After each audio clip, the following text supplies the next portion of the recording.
Now I have the pleasure of introducing our speakers, Akshata and Rishi Sunak. As you will hear more about shortly, Akshata and Rishi, both members of the class of 2006, met right here at the GSB. Throughout their lives and careers, they have been dedicated leaders in the private and public spheres.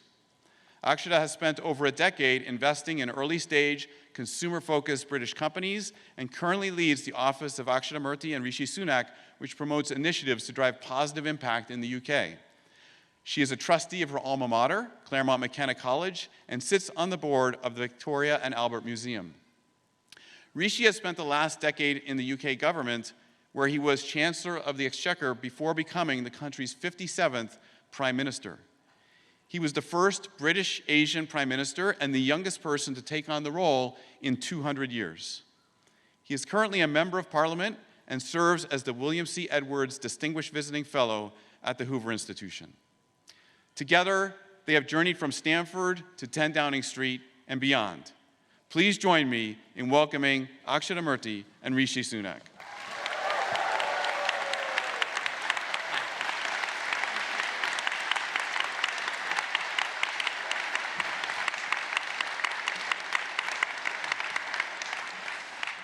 Okay, Dean DiMarzo, thank you for your very kind words of introduction and for giving us the honor of joining you all today. Now, we've all just rightly applauded the faculty and staff for their brilliant work and your friends and family for their love and support. But last, and by no means least, class of 25, you made it. So congratulations. It's time to give yourselves a massive round of applause.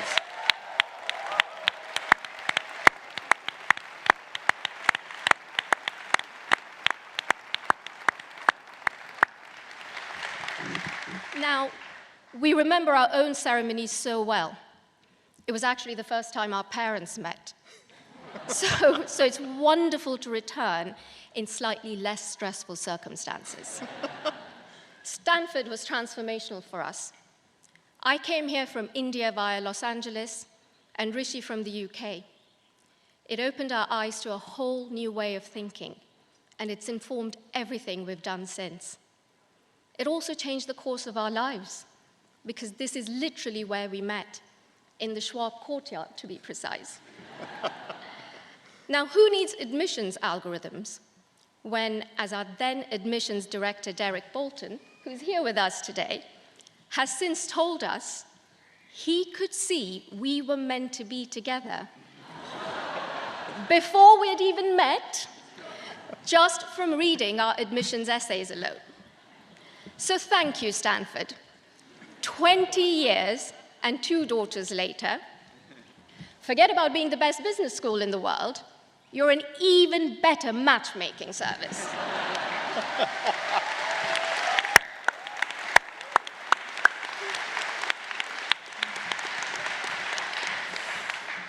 And now here we are, so honored to be the first GSB couple to do a commencement speech together.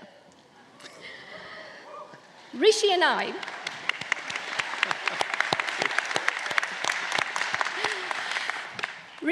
approach things quite differently. So let's just say the process of preparing for today has been just a little bit revealing. I've heard couples therapy can be quite painful, but upon reflection, that might just have been the easier option.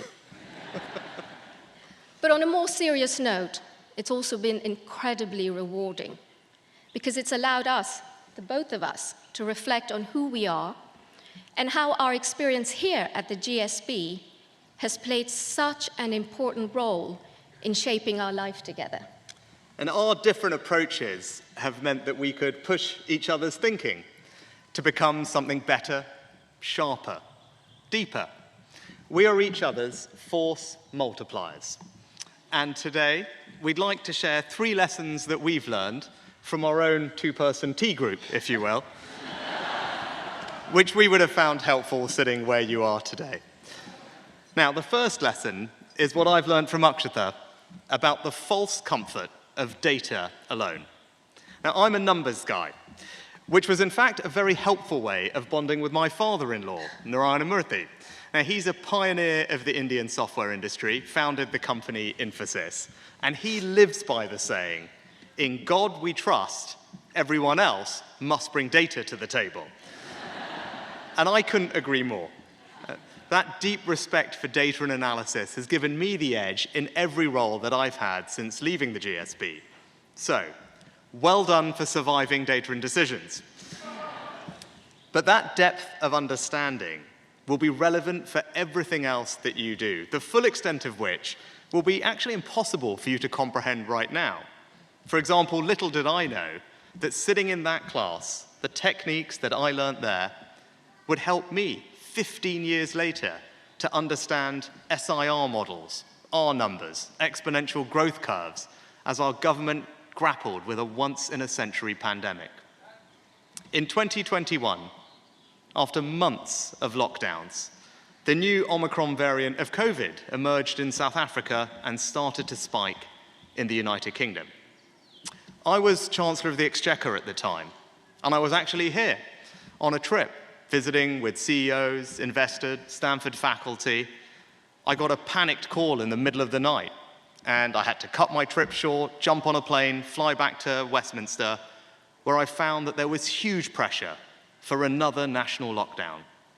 Now, I probably would have felt the same if it hadn't been for my understanding of data, which meant that I could interrogate what was really happening in South Africa, and that analysis raised questions for me. But, and it's a big but, that's only as far as it could take me.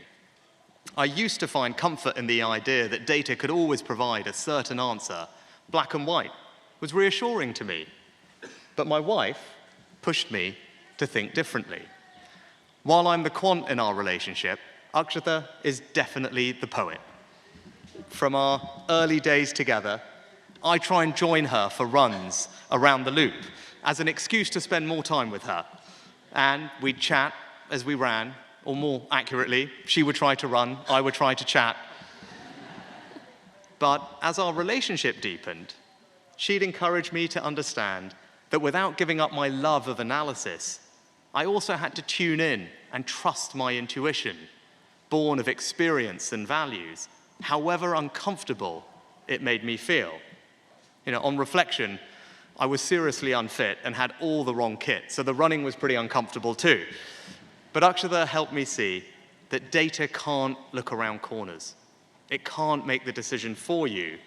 And through her confidence, I grew to trust my own instinct more too.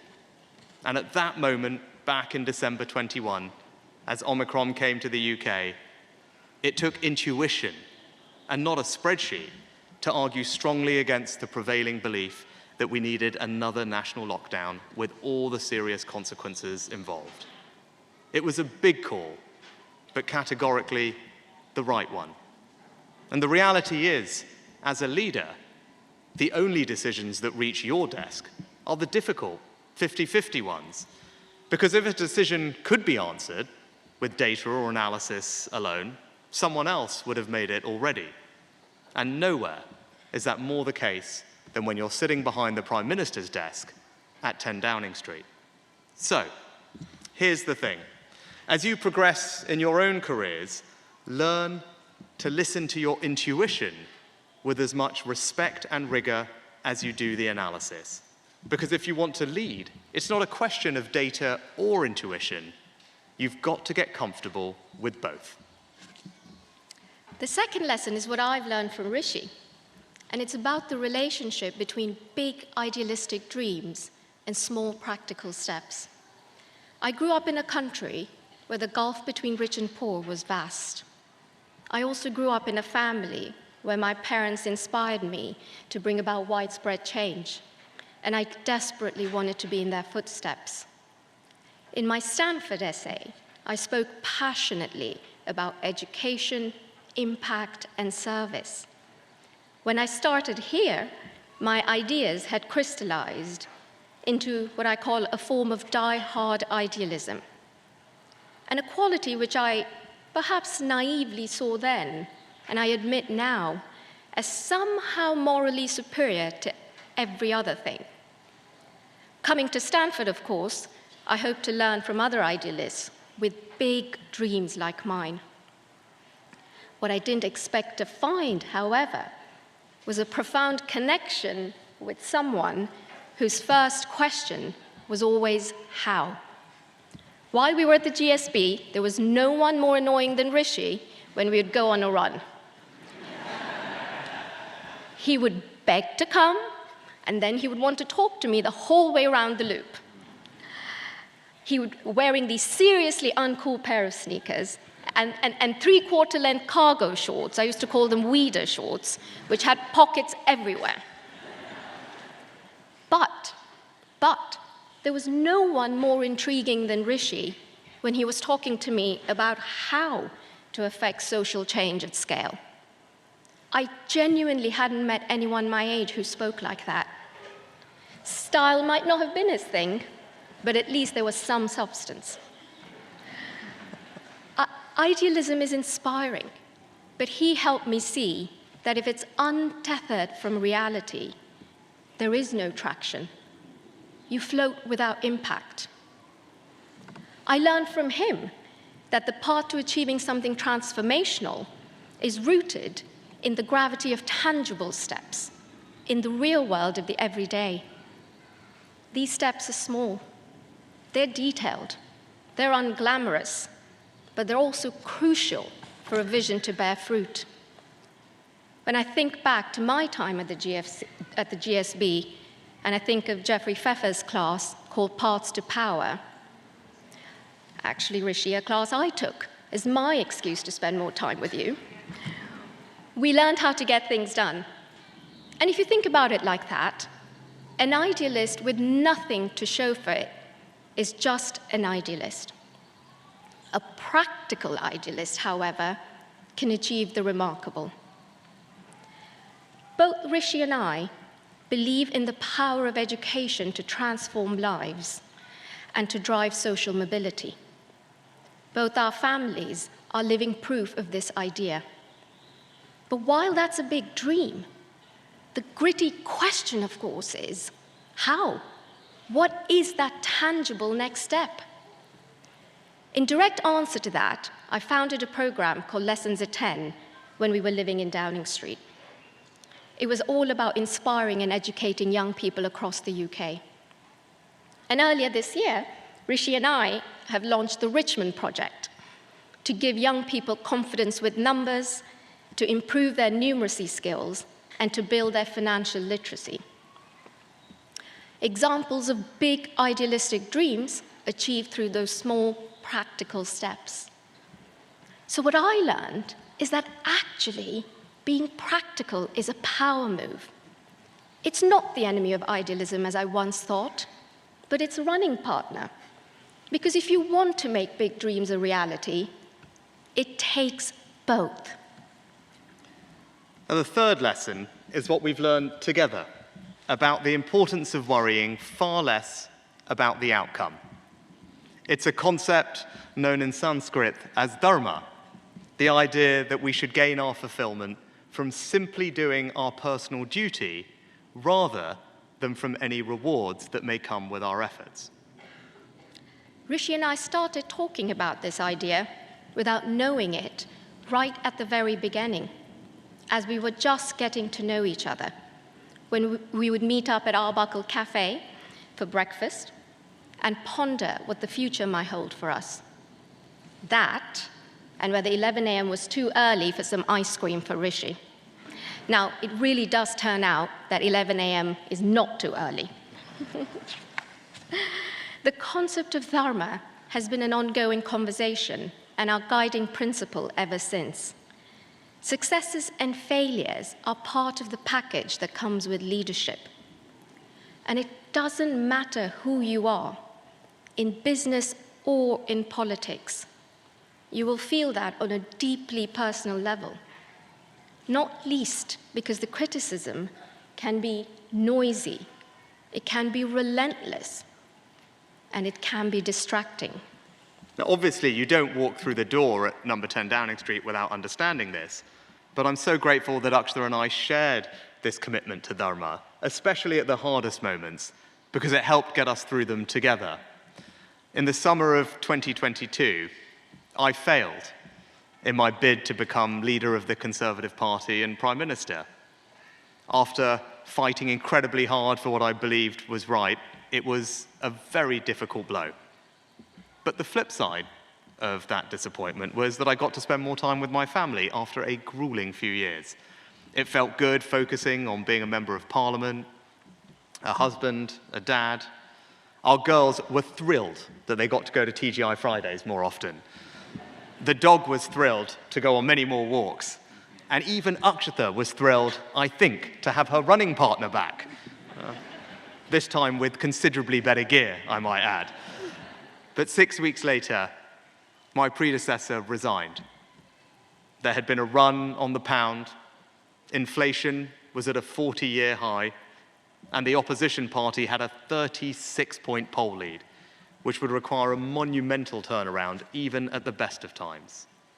Now, all politicians, if they're being truly honest with you, are a mixture of ambition and duty. A purely ambitious politician would at this point have sat out the impossible situation. That weekend, Akshata and I were in different places and we could only speak in snatched moments on the phone. But she reminded me that my Dharma was clear. It was my duty to do the job because I felt that I could help my country at a very difficult situation. And 2 days later, I became Prime Minister. It was a battlefield promotion at a time of crisis, and one that I'll always be proud of. So here's the lesson. Dharma isn't just relevant in public service. It means that you'll have the resilience and clarity you need to overcome whatever's thrown at you without losing your way or being submerged by ego. It's not only a fulfilling way to live your life, but it will enable you to do much more than you ever thought possible. So, thank you, class of 25, for listening to our story of data, dreams, and Dharma. Now, the potential of your individual stories is immense, but you can't achieve that potential alone. So surround yourselves with people who can and do challenge your thinking. It might be your tea group of 2, it might be your team of 22, it might be the person you're sitting next to right now. Whoever they are, find your force multipliers, people who make you think better, sharper, deeper. And stay open to what they say. Sometimes it will scare you. Sometimes it might annoy you. But always it will help you become a better person. You will all have forged such strong friendships here. Take care of those relationships, and especially the differences between you, because they might just be the most consequential forces in your life. And as our own fantastic class of 06 prepare for our 20-year anniversary next year, and as the GSB celebrates its centennial year, a final thought.